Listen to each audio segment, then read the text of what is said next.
zorionak Euskaldun txapelketa irabazi berri duzu, denboraldi honetan zehar erregulartasuna eta sufrimendua erakutsita, garaipen asko duta, zer moduz?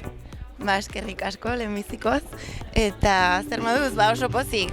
Nik ez nuen hau inondik inora espero, eta ongi esan duzun moduan, erregulartasuna izan da klabea, egia da egun batzuk badituzula hobeak, beste batzuk okerragoak, bino klabea hori izan da, lehiaketa guztietan parte hartzea eta erregularra izatea.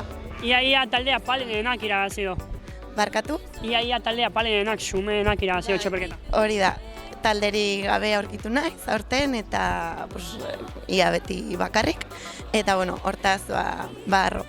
Azkeneko lasterketa honetara 4 puntungatik diferentzia, bera astentxua zegoen zu teirantzu artean, ez? Bai, izugarria.